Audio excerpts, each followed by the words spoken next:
Vamos começar, né? E o seguinte, no geral, esse espaço aqui é para uma conversa mesmo, e o Rodrigo me parece uma pessoa fundamental, porque estuda a logoterapia, pratica, né, a logoterapia na sua terapia, né, como terapeuta.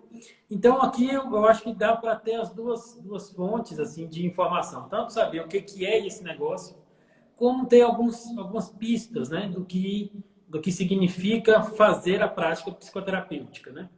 Então, o Rodrigo é uma pessoa muito tranquila. Quem, por acaso, né, pode procurar depois no perfil e fazer perguntas também. E pode mandar perguntas aqui hoje que a gente vai tentando responder aí na medida do possível. Então, assim, na grande questão que eu acho que é a questão mais que eu vou fazer, e a gente vai terminar daqui uns 10 dias de live, a vida tem sentido mesmo, Rodrigo? É isso? É um questionamento interessante, né? Essa questão do sentido, que é muito que todo mundo fala nessa história, né? Do sentido da vida. A vida tem sentido, a vida não tem sentido. E tem filosofias e filosofias construídas em cima dessa questão, né? De se tem, se não tem, se tem, como é que a gente encontra, se não tem, o que faz a gente viver.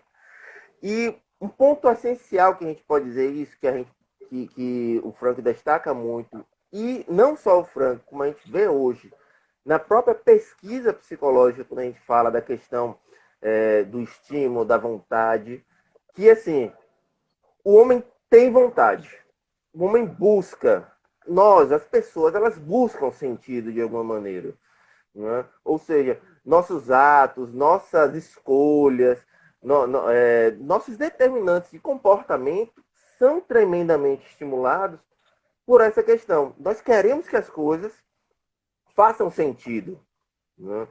É muito comum, inclusive, de um lado para o outro, as pessoas se perguntarem, acontece um desastre, acontece essa situação que a gente está vivendo hoje, e as pessoas se perguntam, poxa, por que isso está acontecendo, certo? Sempre existe algum momento que o homem se pergunta, qual é o sentido do que a gente está vivendo.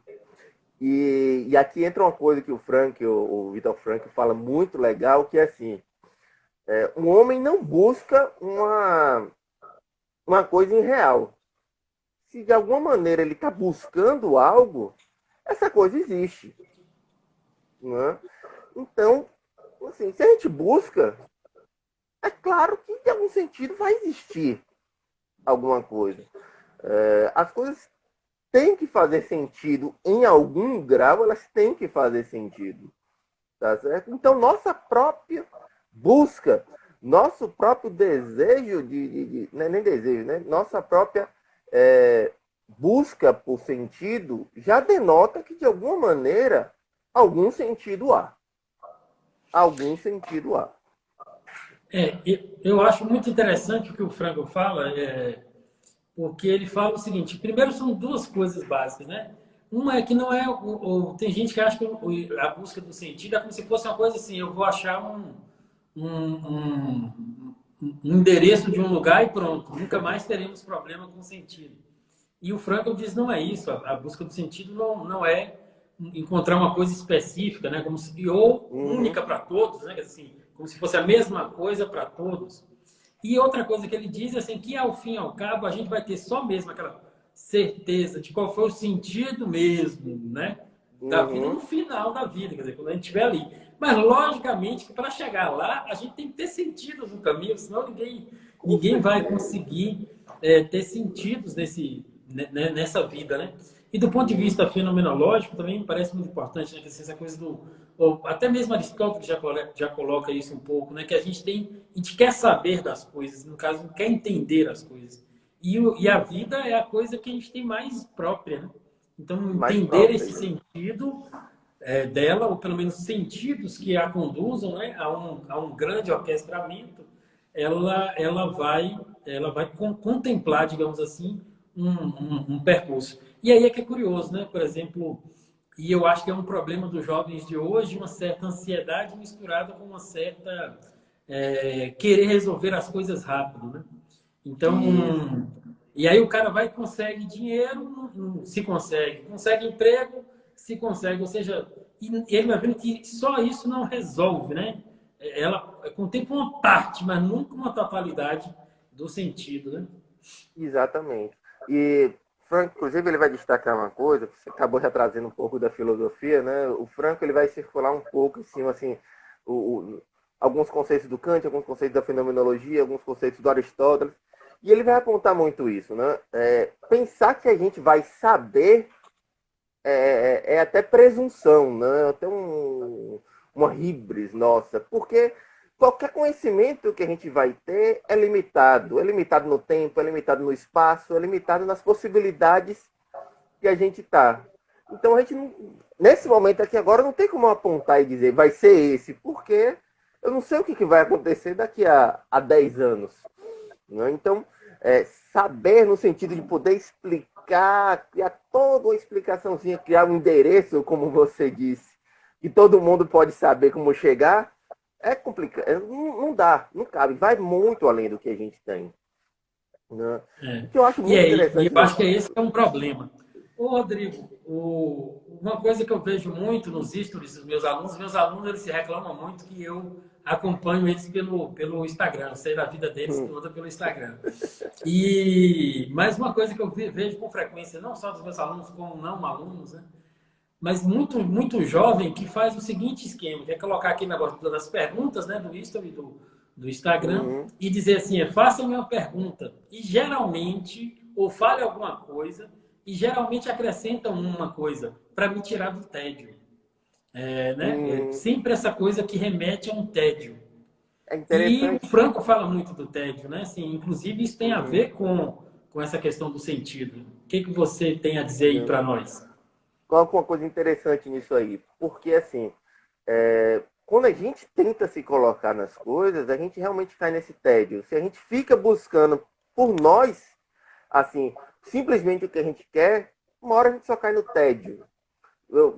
Por exemplo, se a gente bota no nosso projeto de vida, já que você falou até de projeto de vida antes, dos jovens, eu quero ter dinheiro para viver, para ter uma Ferrari, vamos dizer assim, vamos jogar no alto assim, para ter uma Ferrari. Aí ele chega, consegue dinheiro, compra a Ferrari, e aí? Acabou a vida? Acabou Não, é uma coisa, é um tipo de pensamento muito limitado, tá certo? E essa questão das redes sociais, da caminhada que a gente tudo, vai bombardear a gente muito com informação, com um monte de caminhos. Né? Tem aquela coisa, o pessoal brinca muito assim no WhatsApp, no Facebook, tem um meme, inclusive, no Facebook, né? Eu vou entrar só para ver meu e-mail. E aí, 2 horas da manhã, eu estou vendo artigo sobre decaimento atômico no Wikipédia. Poxa, o que foi que eu fiz nesse tempo todo? Eu não fiz nada. Eu não cheguei a lugar nenhum, tá certo? Essa questão, por exemplo, poxa, me façam qualquer pergunta, tá? Eu estou respondendo curiosidade dos outros, mas até onde eu estou respondendo aquilo que é meu? Até onde eu estou respondendo aquilo que eu estou tendo que me colocar na vida? Né? Franco fala muito essa questão. A questão do sentido, a questão da missão de missão na vida, de objetivo na vida, não é aquilo que você joga no mundo, né? Mas é aquilo que a vida lhe joga como pergunta e você tem que responder. Então fica aquela questão, até onde você está respondendo a vida, até onde você está respondendo ao terceiro lá que só está querendo lhe fazer uma curiosidade. Só está querendo saber se você está andando de pantufas ou de chinelos. Em Se você vai Salvador, casar. provavelmente de chinelo. Em Conquista, talvez de pantufa. Ou, Aqui hoje está ou até aquela que quente. tá quente aí, hoje Hoje tá em deu 27 conquista. graus a máxima. Então tá Poxa, tá quente. quente. Tá quente. Né?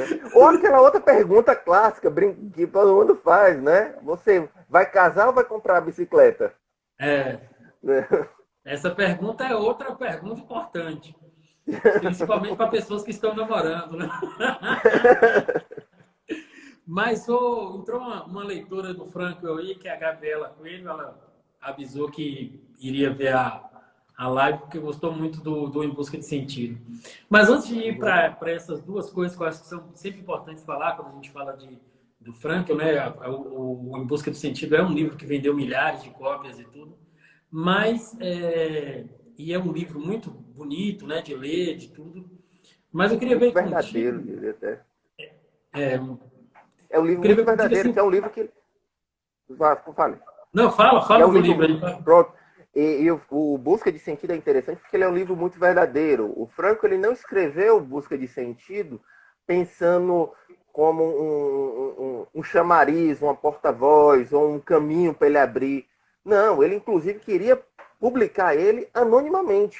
Não, Uhum. o objetivo dele era o relato, era relatar a experiência como ele viveu. Então, assim, além de tudo isso, ele tem essa coisa, ele é um livro muito verdadeiro, ele é um livro muito da experiência do Frank naquela situação, naquele momento, daquela vivência tão difícil que ele passou de ter vivido o campo de concentração.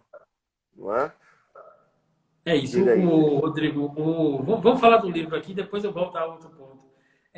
O Em Busca de Sentido é o livro mais famoso do Viktor Frankl, que é esse autor que é, digamos assim, como Freud é o pai da psicanálise, o Frankl é o Uhum. pai da logoterapia, né? Isso. Um pai mais tranquilo do que Freud foi, porque Freud foi dividido e tem muita briga lá na psicanálise. Que os psicanalistas não se irritem, eu só estou fazendo uma descrição. Mas o lance que tem é que o Frankl, ele é, digamos assim, considerado a terceira escola vienice, né, da psicanálise, mas ele era judeu e na época da Segunda Guerra Mundial ele foi preso, como a mulher e um filho, né, e, e ele passou por, acho que, 3 ou 4 campos de concentração. No fim da guerra, ele escreveu um livro que até teve alguns problemas com esse livro e tudo, mas ele acabou conseguindo escrever esse relato ao fim da guerra e escreveu esse livro e colocou o nome dele Em Busca de Sentido. E é um livro que foi assim, um sucesso enorme à época e até hoje é um livro que é Uhum. muito bem visto. É um livro curto, mas é um livro assim muito denso, né? Uhum. E com relatos verdadeiros de alguém que, no isolamento de um campo de concentração, né, numa vida muito Uhum. dura, sendo tratado nem como gente era, ele acabou. Já tinha algumas ideias, algumas intuições, mas aí ele começa realmente a solidificar o seu Uhum. pensamento sobre essa coisa do que vai ser a logoterapia e a importância da busca de sentido. Então, Rodrigo, você muito provavelmente, eu suponho, né, começou a conhecer a logoterapia pelo Em Busca de Sentido. Eu queria que você falasse como é que foi esse impacto e como é ainda esse livro para você hoje, já depois de um tempo de convivendo com ele. Pronto. O Em Busca de Sentido, eu estou até com ele aqui do lado, para quem não conhece aqui o Dito Cujo, foi um livro bem interessante. Foi um livro, assim, para mim foi um impacto muito grande. Porque existem vários. O próprio Franco começa o livro assim, né? Nós estamos cheios de relatos de sobreviventes dos campos de concentração. Mas praticamente não existem relatos em primeira pessoa de um psiquiatra no campo de concentração. Né? Então, o objetivo muito dele nesse livro é fazer esse apanhado. Então, uma das coisas que me chama muito a atenção, como eu já apontei, ele é muito verdadeiro e é muito também um processo de autoanálise daquela vivência dele. O livro, por exemplo, ele vai se dividindo, ele mostra como foi o primeiro momento dele, como foi que ele se caiu naquela situação e como ele poderia não ter caído na situação do campo de concentração, de como foi a vivência do campo de concentração. Tanto aquilo que ele viu acontecer, dos prisioneiros, de como os prisioneiros respondiam àquela situação, de como os capatazes respondiam àquela situação, e de como ele respondeu àquela situação. E ele também fala o momento que ele sai, o momento depois, o momento de que nós saímos do campo de concentração. O que acontece aqui agora?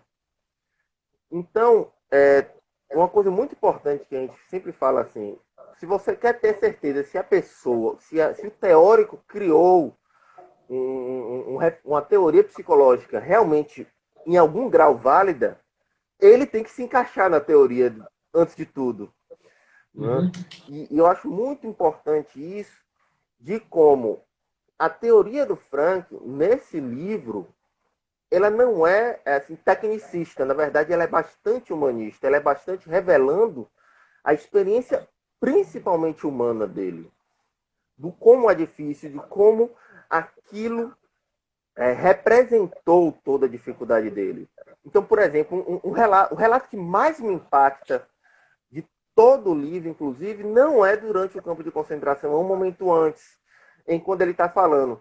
Ele está na dúvida se ele decide se ele vai ou não, ele recebe um convite para ir para os Estados Unidos, ele poderia conseguir escapar naquele momento de ser levar para o campo de concentração e ficou na dúvida, porque ele não poderia levar os pais e ele fica naquela dúvida. E aí ele chega nessa dúvida, quando ele chega em casa e o pai dele resgata um pedaço de uma pedra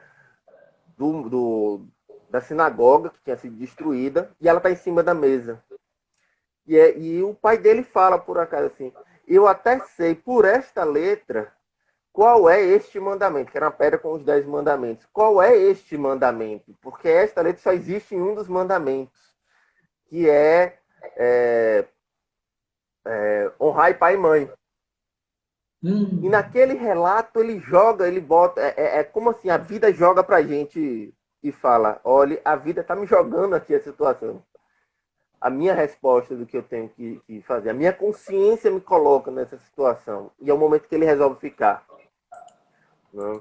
E aí ele vai acompanhar os pais, a esposa que também poderia ter ido escolhe também acompanhar, ficar. Então, é muito importante isso. Porque é um ato, é uma escolha, que é um ponto essencial quando a gente fala da logoterapia, que é a escolha que coloca ele em todo aquele caminho. Né? Que coloca ele em toda aquela situação de sofrimento, mas é uma escolha que faz sentido, né? Como a gente estava falando. A gente está respondendo a vida. É responder uma escolha que faz sentido. E naquilo ali ele faz uma escolha que faz sentido, mesmo sabendo de todo o risco, de todos os sofrimentos que ele pode acontecer e que vão acontecer. Então esse é um relato, para mim, muito, muito forte desse livro. E é logo do começo, um dos primeiros momentos do livro ainda. Porque a gente acaba sabendo o que isso vai, qual é a consequência disso, né? E aí é que é terrível, né? Porque você sabe que vai... Quer dizer, ele faz uma escolha correta ao mesmo tempo que vai ter implicações muito duras, né? Exatamente. E aí eu vou, para você, da minha experiência, porque eu li o científico, já tinha estudado filosofia, já tinha feito a graduação, eu acho. Ou foi no meio da graduação, uma coisa mais ou menos assim. Ou tinha logo terminado, ou foi logo antes de terminar a graduação. E eu me lembro que duas coisas no livro me chamaram a atenção muito. Na verdade, três. Uma dessas três é aquele ato do sujeito que é solidário, né? Que ele fala que o cara ele estava no campo de concentração como todo mundo, mas ele era capaz de ajudar o outro, de ser uma presença. Esse tipo de pessoa tinha mais capacidade de viver no campo do que outros, né? E isso aí eu uso eu dou um curso até hoje, que toda vez que eu dou esse curso eu coloco essa é a última lâmina dos slides, né? Mas por conta talvez da filosofia, né, de minha experiência na filosofia, duas coisas me chamaram a atenção. Um pela intenção paradoxal, eu achei aquilo ali muito engraçado e ele falando, inclusive ele fala uma coisa assim que eu ri muito na época, que era às vezes você tem que falar o contrário para você rir mesmo e você acalmar com aquilo, né? Que a intenção paradoxal acaba com você acaba rindo do ridículo que é aquilo, né? E então isso aí eu achei muito engraçado. Eu acho que de uma capacidade de humor judaica, para dizer assim, né? Aproveitando que Isso. ele é judeu. E a outra coisa que aí sim, essa me impactou muito fortemente, aí eu acho que é por conta da filosofia, é o otimismo trágico, né? E que ele coloca essa coisa que é muito interessante, né? E eu estou lembrando disso aqui basicamente por conta do período que a gente está vivendo, que tem muito. A gente está muito marcado por isso, né? Quer dizer assim, tem a coisa da dor, né? O sofrimento, que a gente chama de tríade trágica, né? Tem a Isso. questão da culpa e a morte. Então, isso ali seriam coisas que manteriam a gente, né? Dor, sofrimento, culpa, morte, muito com uma opção, digamos assim, de vida muito pesada, né? E eu fico vendo isso, né? Você tem que dor, muita doença nesse período, muitas culpas, né? Assim, de, sei lá, eu sempre digo assim para as pessoas que eu não tenho nem problema de pegar coronavírus. O meu problema mesmo é saber que alguém morreu porque eu passei coronavírus. O meu drama maior era ser. Eu nem. Assim, não é eu pegar o coronavírus, né? Eu moro com. Estou com É meu o pai aqui nesse transmitir, né? É o período. transmitir. Transmitir para outro e saber que essa pessoa morreu, né, por exemplo. Uhum. E então tem também a morte, quer dizer, assim, a gente está vivendo aí, são índices de mortes diários, milhares de pessoas diariamente morrendo no mundo e aqui no Brasil, né? Todo dia 1.000 e tanto, já 57 mil, eu acho, quer dizer assim, Já 58, mais de 58, eu acho que já. 58 mil é um espectro, né? Que fica assim da morte, né? Então não tem como muito fugir disso, né? E aí, mas ao mesmo tempo, mesmo o Frankel vai dizer, né, que é possível superar essa tríade que nós temos normalmente, com coronavírus ou sem coronavírus, né? Porque a gente tem sempre esses riscos de dor, sofrimento, culpa e a própria morte, que é inevitável, com uma tríade também, digamos assim, que vai buscar dar resposta do sentido, né? É como se fosse a dor, né? A gente vai ter aí a fé, o desempenho, a culpa, o amor, a mudança, a morte, a esperança e uma prática de vida responsável, Uhum. digamos assim. Então aí eu percebo assim que o Frankl, e é esse realismo que eu acho que a terapia dele é, para mim, muito interessante, é que é isso. Ele não vai dourar a pílula, não vai escamotear as coisas. A vida é isso mesmo, ela tem uma tragicidade. Mas a tragicidade, ela pode ser também vivida de uma forma otimista, né? Por isso que a expressão é otimismo trágico, ou seja, eu ser capaz de, mesmo no sofrimento, na dor, na culpa, com a iminência da morte, o risco da morte sempre presente, em algum momento ela ocorrerá, e eu ter também capacidade de, nisso que é real, que todo mundo passará, que eu tenha capacidade de dar respostas verdadeiras com como eu vivo, né? A partir do que eu vivo. Né? Então, esse livro, apesar da história ser muito, do relato dele ser muito forte, eu, por causa, talvez, da minha origem filosófica, digamos assim, né? Eu fui muito marcado por esse texto. Inclusive, o Otimismo Trágico é um texto que eu leio com frequência. Eu volto a ele com alguma frequência, porque eu gosto e eu me sinto muito, eu acho muito interessante esse tipo de coisa que ele nos ensina. Então, você, Rodrigo, em alguma Uhum. medida trabalha com, vou usar um termo genérico, né? Mas trabalha com uma forma de olhar para a vida na sua dureza, mas ao mesmo tempo também com esperança e com amor, né? E, na verdade, aqui vem o coisa curiosa, né? O Franco adora tríades, né? Não sei se você já pegou, assim, da sequência dos livros dele. O Franco adora apresentar as coisas em três, né? Então, tem os três... aí tem a liberdade da vontade, vontade de sentido e sentido da vida, que são as três bases. Aí tem as três maneiras como você realiza sentido, que são os valores. Os valores vivenciais, criativos e atitudinais. Aí você tem essa tríade trágica, que é o otimismo trágico, que é a culpa, o sofrimento e a morte, e a tríade neurótica, que é a depressão, a agressão e a toxonomia. E aí acontece uma coisa interessante. Quando a gente fala muito desse otimismo trágico, não é nenhuma coisa que, assim, dá pra gente fugir. A grande novidade, a grande percepção de perceber dessa tríade trágica é exatamente que elas não são escapáveis. A gente vai Uhum. morrer. Não existe para onde, não existe o que a gente tenta, não existe o que a gente pense que vai fazer. Nós vamos morrer. Não, não importa se a medicina vai fazer a gente viver 200 anos, nós vamos morrer. É inescapável nosso. Nós vamos ter culpa, porque a gente sabe, a gente sempre vai olhar para a nossa vida e lá atrás a gente vai dizer: eu fiz essa besteira, eu Uhum. errei aqui. Essa culpa sempre vai estar comigo de alguma maneira. Seja um maltratar de alguém, seja uma avaliação que eu fiz errado, seja um acidente que eu provoquei por algum motivo, mas a culpa sempre vai estar lá. Ela é a culpa real. É importante lembrar disso, né? Tem aquelas culpas que a gente inventa e fica loucubrando, mas a culpa real sempre vai estar lá. A consequência daquele erro sempre vai estar lá. E o sofrimento é inescapável da vida. As pessoas até às vezes falam, viver não é ser feliz, viver é, é sofrer, mais ou menos, mas é sofrer. Não tem como escapar disso. São questões da nossa vida. São incontroláveis, inclusive. Certo? A gente vai ficar doente. Não existe aquela pessoa que vai viver a vida toda dela em perfeita saúde, que isso nem existe. Não vai viver Uhum. uma pessoa que nunca vai ser enganado por uma outra pessoa, que nunca vai ser submetida a uma situação de um lixamento moral ou de uma situação de acidente mesmo, que vai levar a um sofrimento.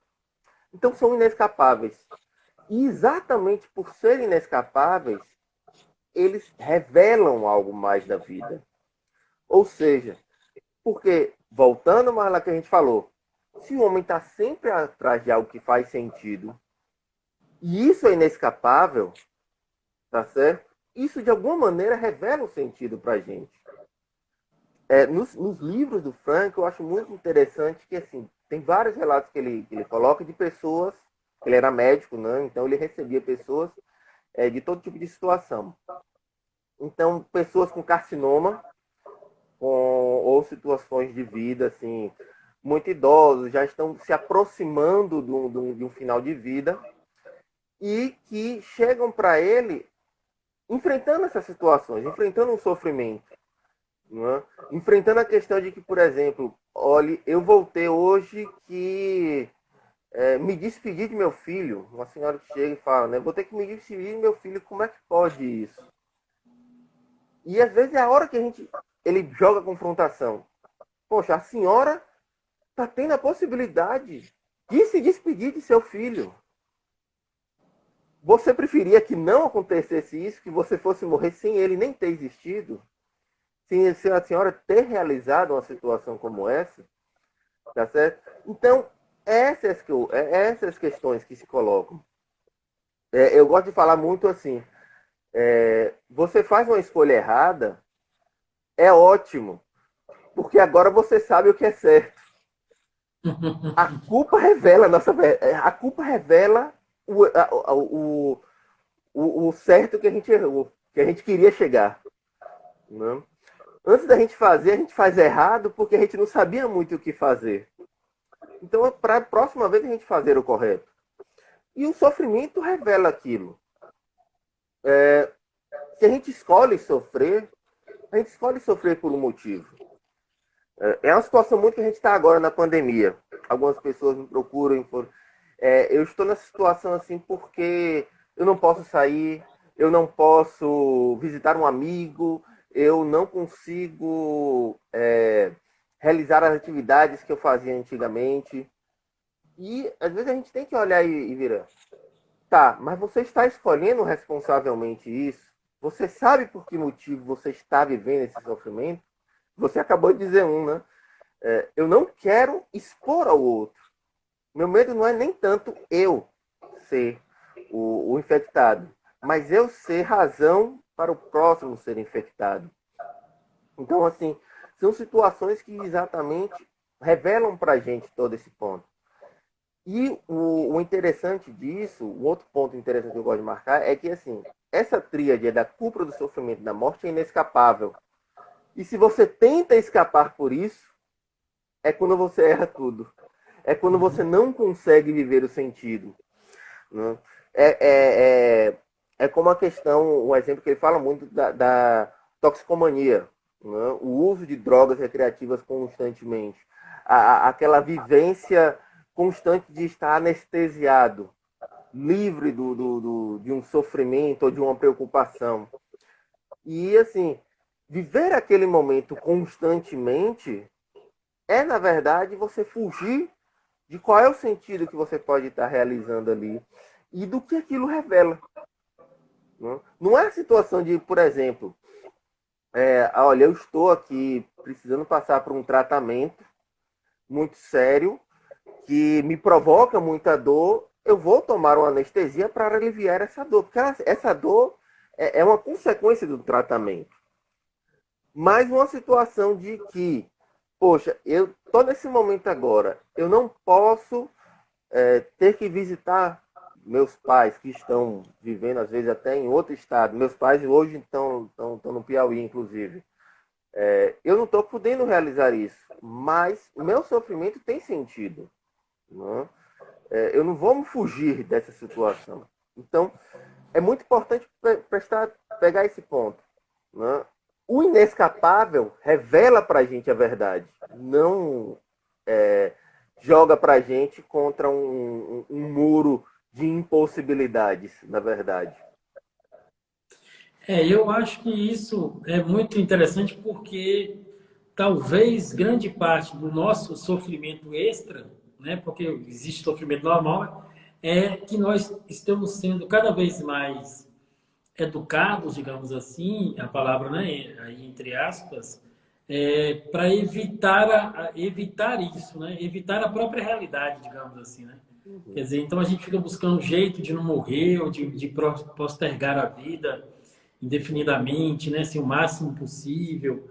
E aí você fica tentando evitar as dores como chama? Com remédio, com como chama isso? Psicotrópicos, né, com uma série de coisas. Então Uhum. você fica cada vez mais fugindo da realidade. E aqui, para que ninguém entenda equivocadamente, não quer dizer que você vai procurar sofrer de graça, querendo sofrer. Não, não é isso, né? Mas assim, a própria existência era isso. Quer dizer, a morte é inevitável. Uma dose de culpa por alguma coisa em algum momento é inevitável. E o sofrimento, uma certa dor é inevitável. Quer dizer, você paga academia para sofrer muitas vezes, né? Quer dizer, quantas pessoas estão Isso. aí dizendo que estão morrendo? Tem até um meme lá que é muito engraçado, quer No dizer assim, pain, no gain, né? durante No o pain, treino, no vou te gain. matar, nunca mais quero saber disso, não sei o que lá. Aí, tchau, professor, a aula hoje foi ótima, né? Quer dizer assim. Então, se a gente pensar, é bom perceber que o Frank não está fazendo algo para, vamos lá, os amantes do sofrimento, não é isso, mas tem muito a ver com esse olhar sobre como encarar a vida, né? Assim, como é que a vida ela pode se retirado dela um sentido e que não será dado por uma falsa vida, mas sim pela Isso. verdadeira vida, né? Pela uma vida que tem a ver com aceitar a realidade. Não quer dizer que aceitar a realidade é não ter nenhum jeito de querer mudá-la, obviamente. Você pode tentar mudar aquilo Obviamente. que é possível. Mas isso também gera novos problemas, novas Uhum. dores, novos Inclusive, enfrentamentos. Então, eu acho em que cima, sim, só em para cima concluir, disso, me conclua. o Frankel ele contribui nesse sentido para que a gente possa buscar o sentido verdadeiramente, não um falso sentido, que é isso que está em jogo, né? E aí, Uhum. Rodrigo, eu queria que você falasse, se quiser comentar isso que eu comentei também, mas explicasse o que é a logoterapia, como é que ela é, por que ela é diferente digamos, Pronto. né? Lógico, de maneira sintética, porque você quer um mundo, Uhum. né? Mas o que ela tem de diferente? Porque uma pessoa que faz terapia comportamental sabe como é que é, você tem um tanto de sessões, tem um jeito, um método, vai, papá. Quem faz psicanálise sabe que tem outro jeito, você tem sessões, muita fala, né? Muita. Tarará, então você tem outro estilo. E a logoterapia, como é que é? Como é que ela funciona? O Franco ele vai apontar uma coisa, né? A logoterapia não é uma panaceia, né? Ele não apresenta a logoterapia como uma coisa para resolver todos os problemas, né? É um direcionamento no sentido da vivência do sentido, responder essa questão da vontade do sentido. Porque assim, quando o Frank produz o escopo dele, ele produz duas coisas, na verdade. Ele produz a análise existencial, que é uma construção filosófica, digamos assim, e ele produz a logoterapia. Então, ele tem três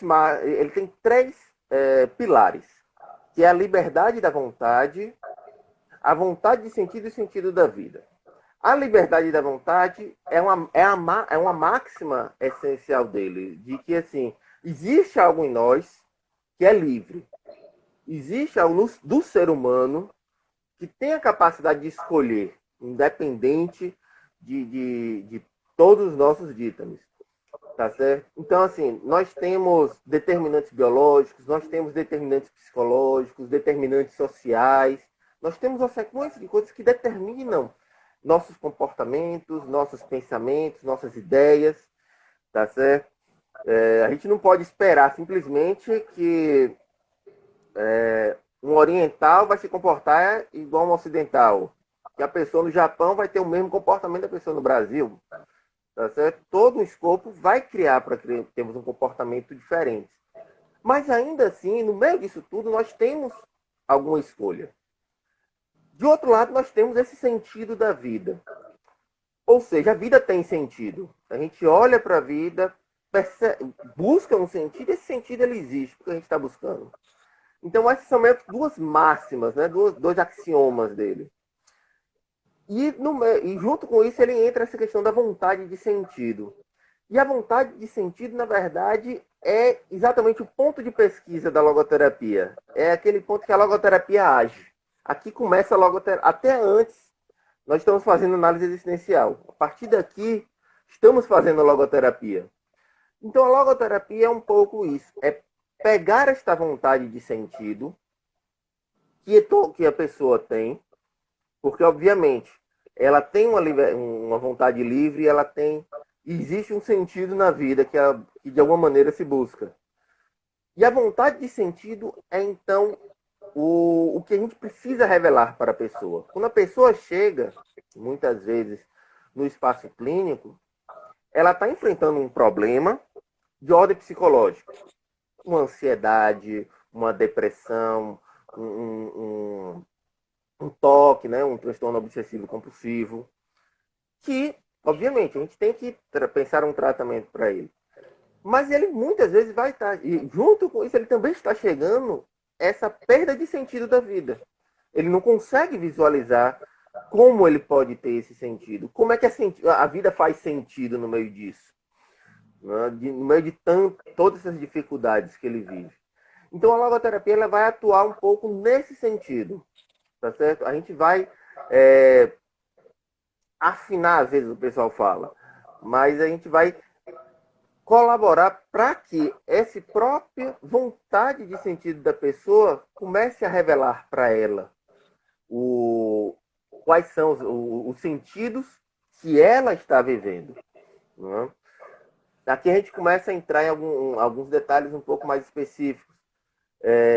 Se um sentido da vida existe só em um momento completo, ou seja, quando nossa vida está completa, que a gente pode começar a pensar um real sentido completo da nossa vida, isso não significa que nós não realizamos sentido na nossa vida. Muito pelo contrário, a gente está realizando. Então, a gente tem que buscar saber qual é essas realizações pessoais da vida. Como é que a gente cria isso? Então, a logoterapia começa a trabalhar um pouco nesse sentido. Como é que a gente faz? É um pouco daquilo do trabalho socrático. A maêutica, o diálogo socrático, a maêutica, para forçar a pessoa a vivenciar. Como eu falei, a vida joga a pergunta para a gente. Não sou eu, o terapeuta, que joga a pergunta para a pessoa que está vivendo ali. É a vida que joga a pergunta para ela. Eu só tenho que permitir a pessoa veja qual é essa pergunta que a vida está fazendo para ela. E aí, nesse trabalho, Franco ele vai apontar que nós realizamos sentido através da vivência dos valores. Aí, esses valores é um pouco no sentido Max Scheler. Os valores, eles são universais de sentido. Ou seja, quando o Franco está falando valor, ele não está falando valor no sentido assim, são valores americanos, são valores europeus, são valores cristãos, valores orientais, não. São valores, ou seja, é aquilo que a gente olha para a vida e percebe. Olha, isso aqui tem um valor. Isso aqui existe porque permite que eu valorize mais, permite que eu perceba algo mais da vida. Né? Eu posso reconhecer um valor naquela situação que está se aparecendo na vida para mim.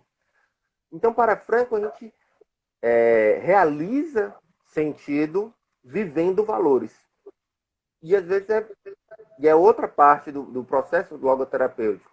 É como a gente pode trazer essa vivência de valores para a pessoa. Ele articula 3 caminhos clássicos, 3 caminhos tradicionais da logoterapia de percepção de valores. Os valores vivenciais, que são aqueles valores que a gente pega de situações da vida. Acontece algo e a vida se revela para a gente ali. Um exemplo brega, mas que não tem como escapar, é verdade. Quando você se permite admirar um pôr do sol e você percebe todas as cores que a natureza permite que aconteça naquele momento. Né? Aquilo é uma revelação de alguma coisa que muitas vezes a gente não se percebe. Aquilo é uma realização de um valor vivencial. Uma atividade, quando você realiza uma atividade do dia a dia, o seu trabalho, para mim isso é muito claro, porque assim, eu estou realizando minha atividade terapêutica ali. Se um paciente chega para mim e fala, olha, você me ajudou.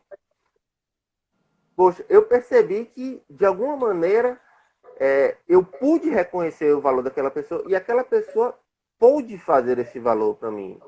Aquela minha vivência profissional teve sentido. Eu realizei um valor de uma atividade, de uma criatividade ali. Né?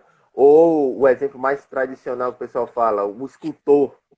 O escultor ele pega aquela peça bruta e dali ele tira uma forma única e especial que só está naquela vez ali, não vai se repetir por uma outra peça. Mesmo se for ele próprio fazendo com uma outra pedra igual, não vai sair a mesma obra. Vai ter suas particularidades. E, obviamente, os valores no sentido atitudinais, que é, novamente, a atitude diante da tríade trágica. É aquela atitude que você toma. Pô, a morte chega para você. Você sabe que vai morrer. Né? E qual é a atitude que você vai tomar? Né? Aí, retornando busca de sentido, ele fala lá. Eu vi pessoas que entraram no campo de concentração de peito erguido, entraram nas câmaras de gás de peito erguido, com a oração na boca, e pessoas que entraram cabisbaixo, sem nada para poder falar. Então, a atitude diante desse inescapável também revela muito do que é essa nossa vida. E é tudo uma questão de que nós realizamos naquela situação específica. Nós revelamos, né, um sentido ali, a partir do que nós vivemos. Né? Beleza, Rodrigo. Tem 2 perguntas aqui, uma de Monique e outra de Lucas, e eu vou tentar Agora enxergar que eu aqui, vi. que eu vou ler a pergunta e você responde. A gente tem aí uns 11 minutos, viu? Assim, só para... Pronto, vou rapidinho. Esse Vamos lá. negócio passa rápido. Rapaz, Como a é impressionante. logoterapia explica a transferência de... Eita! Da Que culpa. alguns Acabei de encontrar indivíduos... aqui. De culpa que alguns indivíduos fazem para não assumir a responsabilidade das escolhas feitas. Essa é a pergunta de Monique. essa é uma pergunta interessante, porque, assim, uma coisa muito importante da liberdade franquiana é que toda liberdade vem acompanhada de responsabilidade. Então, na verdade, transferir a culpa é fugir da sua própria liberdade, é não realizar a sua liberdade, porque você não assume a sua responsabilidade e é não assumir aquele sentido. É, na verdade, também um vazio, né? Uma perda da possibilidade do sentido, de você viver o seu sentido. É o que eles chamam das neuroses noogênicas. Entendi. Né? E aqui, a de Lucas é sentido, neste contexto, seria algo entre opa, Direção. Eu vi aqui. direção a ser tomada na vida e significado dos eventos da vida, ou confundir?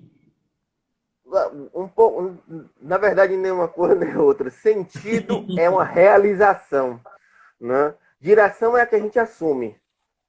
A gente assume uma atitude na nossa vida, né?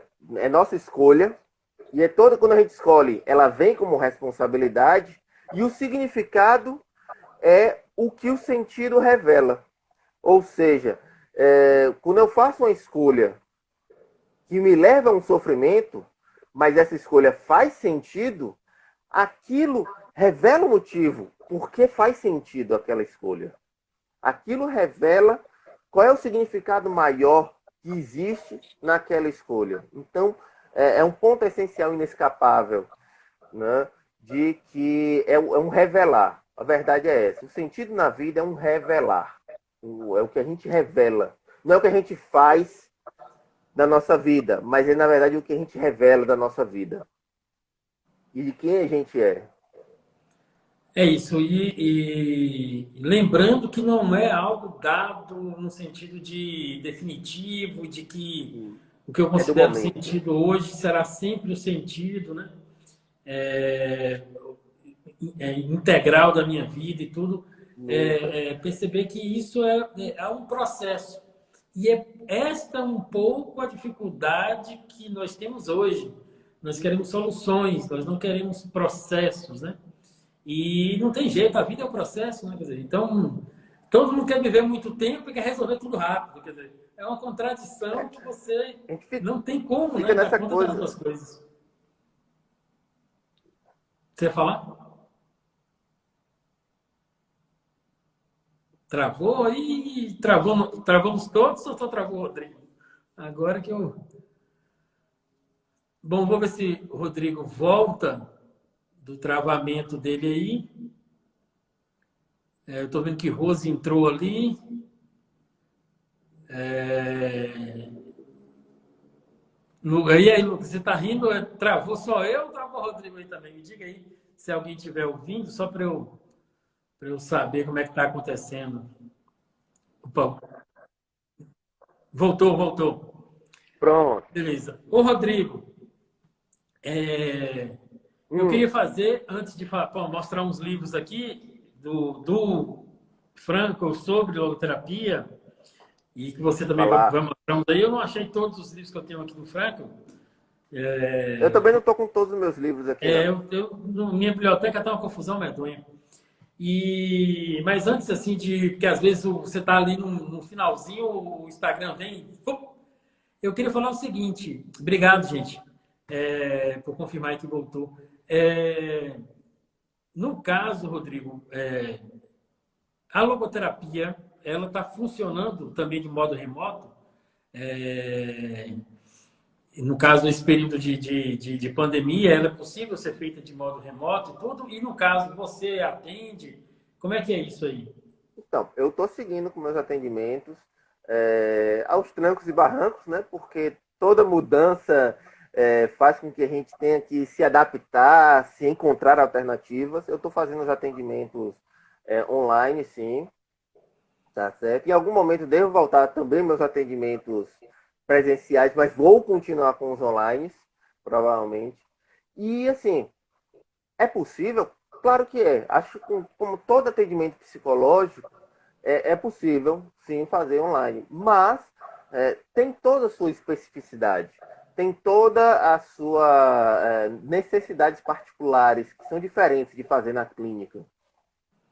Então, eu tenho acompanhado algumas situações muito nesse sentido de que o que a gente, o que aparece muito é essa questão do sofrimento, né? Do sofrimento de ter que enfrentar, não necessariamente a doença, né? Mas exatamente essas escolhas de ter que ficar em casa, essas escolhas de não poder fazer um monte de coisa que queria fazer, de não poder sair, não poder ir para o cinema, não poder visitar um amigo. Está aparecendo muito isso no meu espaço clínico, que é o esperado, inclusive, dessa situação que está jogando na nossa cara, essa É. nossa limitação. Mas estou seguindo, sim. Tome meu contato pelo Instagram aí. No meu Instagram, inclusive, está o meu WhatsApp também, que dali a gente consegue fazer qualquer contato. Está com o meu Seu, e-mail. seu Então, Instagram é @Rodrigo é Rodrigo PCBA. e CBA. Arroba, isso. Beleza, gente. Então aqui, ó, eu tô com 2 livros do Franco. Aqueles não são os livros, digamos assim, mais para primeira leitura, mas tem esse aqui que é muito interessante sobre como funciona, porque eu tinha muita curiosidade de saber como é que era a prática Operação dele, na né? prática. E esse aqui que me parece o livro mais filosófico do Franco, que é Os Fundamentos Antropológicos da Psicoterapia. Terapia. Então aqui ele faz uma discussão que eu acho muito Isso. interessante e gosto muito. Esse Talvez seja o fundamento, livro deixa eu até Hã? dar chamar a atenção. Esse Fundamentos é onde o Franco apresenta a antropologia dele. Ele foi Isso. relançado recentemente pela Realizações com o título de O Sofrimento Humano. Ele foi Ah, relançado agora. ainda bem que eu comprei minhas edições do Franco são todas velhinhas, viu? É bom lembrar. Aqui tem Essa aí eu tenho. autora, que é a Elizabeth Lucas, né? Que tem muitos A livros Elizabeth sobre Lucas. logoterapia. E essa edição aqui, esses livros, o Brasil teve que na década de 90, várias publicações sobre logoterapia. Então tem muito Isso, livro em sebo também, se alguém quiser procurar. Esse outro livro isso. também dela aqui, que é Assistência Logoterapeuta, da Elizabeth Lucas. Lucas. E tem esse livro aqui que é, assim, para talvez, eu já vi que Rose, que é psicóloga, passou por aí, e tem outros psicólogos que estiveram aqui, não sei se estão ainda, é, que é um livro para, digamos assim, que dá as linhas gerais da logoterapia. Se chama Logoterapia é Óbvia. É uma edição até de um autor, se não me engano, argentino. E é bem prática, assim, explicando como é que é a logoterapia. Então, esses são. Eu tenho É, outros livros do Franco, eu não consegui encontrar aqui, porque minha biblioteca ainda está uma desorganização muito grande. E, mas eu gosto muito de ler a obra uhum. dele, acho sempre muito interessante. Inclusive, eu não encontrei o Em Busca de Sentido, não sei onde é que está. E, então é isso. Aí você tem alguma indicação de livro aí, Rodrigo? Bom, eu acho que essas indicações que você deu são ótimas. A Elizabeth Lucas é basicamente uma das melhores continuadoras do Franco, foi discípula do Franco. Quem souber espanhol, inclusive, tem praticamente a obra toda dela traduzida em espanhol, tá certo? Saiu na Argentina, saiu na Espanha. Eu recomendo sempre Busca de Sentido. Esse aqui é um livro que, não importa se você é psicólogo, filósofo, Leitor. leia. Esse aqui é um livro que acho que todo mundo deveria, pelo menos uma vez na vida, dar uma chancezinha para ler. Tem um livro, eu infelizmente não estou com ele aqui, chamado A Vontade de Sentido. Eu acho que, assim, do próprio Franco, ele escreveu mais no final da vida dele, e, assim, é o que tem um apanhado do Franco mais bem acabado da teoria de maneira geral, né, certo? Eu acho que está saindo pela... Não me lembro agora se saiu pela Paula, se é pela Voz, ou se... Infelizmente estou sem ele aqui. E eu acho que um livro assim, esse é mais avançado, mas eu acho que é muito bom, é esse aqui, A Presença Ignorada de Deus. Esse livro inclusive, a tese de doutorado em filosofia do Frank. E assim, dos livros filosóficos, esse é talvez o mais avançado, né? Mas essas indicações que você deu estão ótimas. Eu tenho Completando esse só livro essa aí dica. também, não achei aqui, rapaz. Eu tenho que organizar minha biblioteca, eu tenho uma exclamação. E só completando, tem uma coleção a Vozes, a Paulus, a Vozes. Eles estão trabalhando muito, trazendo coleções da logoterapia. E a Realizações já tem algum tempo começou um projeto de fazer uma tradução de todas as obras do Franco. Relançou recentemente o Sofrimento, esse Fundamentos do Antropológico, como título de Sofrimento Humano. Tem esse daqui, que é um Teoria e Terapia das Neuroses, que são artigos. Não damos nem um minuto aí. É o seguinte, ó, Gabriela e Mariana, Lília Mariana, não é isso? Eu vou botar a lista dos livros no YouTube, no canal do YouTube, viu? Lá as referências. Valeu, meu irmão. Meu irmão tá aí, foi muito agradável, muito apreciado, muito obrigado. Agradeço muito o Rodrigo. O Rodrigo é um amigo já de uns bons 7 anos que a gente conhece, ou mais, né? Eu acho. Foi 2012 que a gente conheceu. Por aí. E nos conhecemos por causa de Edith Stein, que é uma autora que eu tenho muito interesse. E de lá para cá e eu também. Essa amizade aí. E sempre, quando eu vou em Salvador, muitas vezes a gente encontra só para bater papo mesmo, porque nossa amizade é antiga. Então, Rodrigo, muito obrigado. São 20 segundos para acabar. Dê seu tchau pro pessoal aí. Eu só posso agradecer o Elton por tudo isso, pela amizade, por esse convite. E tenho que acrescentar, uma hora eu vou lhe fazer um convite para uma live também, viu? Já fico ligado. Tchau, gente. Abraço. Tchau, tchau.